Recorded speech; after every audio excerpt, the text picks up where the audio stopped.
अब हम आपको पश्चिम एशिया के उस ईरान की जमीनी हकीकत दिखाने जा रहे हैं जो अमेरिका के कड़े प्रतिबंधों और युद्ध की आग में इस कदर झुलस चुका है कि वहां आम इंसान का वजूद बचाने की जंग अब सर्वाइवल इकोनॉमी में तब्दील हो चुकी है। एक ऐसी अर्थव्यवस्था जहां इंसान सिर्फ जिंदा रहने के लिए सांसें खरीद रहा है। जमीनी हकीकत यह है कि ईरान में 87.9% तक पहुंची बेकाबू महंगाई से निपटने के लिए लोग मजबूरी में अपने असली बाल तक बेच रहे हैं। वहीं ईरान में इलाज भी अब EMI पर हो रहा है। पश्चिम एशिया में जारी युद्ध और अमेरिकी प्रतिबंधों के दोहरे चक्रव्यूह में फंसे ईरान की कमर इस वक्त पूरी तरह टूट चुकी है। ये इतिहास का वो काला दौर है जिसकी कल्पना दूसरे विश्व युद्ध के बाद किसी ने नहीं की थी। जेब में लाखों रियाल लेकर निकलने वाले ईरानी नागरिक के हाथ में शाम को सिर्फ एक वक्त की सूखी रोटी और कुछ सब्जियां ही आ पाती हैं।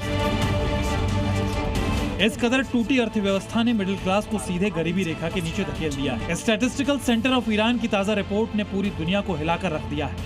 ईरान में सालाना महंगाई दर रिकॉर्ड 87.9% के पार पहुंच चुकी है।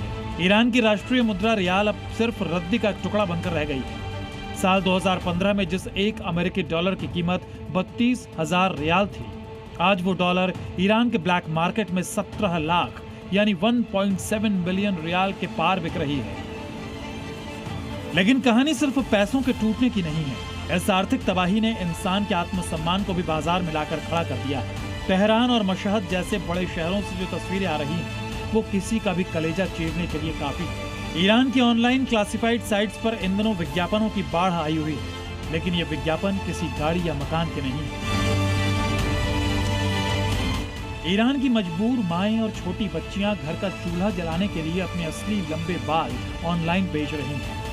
हेयर एक्सटेंशन बनाने वाली कंपनियां इन बालों को चंद रियाल के बदले खरीद रही हैं, ताकि इन परिवारों को 2 वक्त का राशन मिल सके।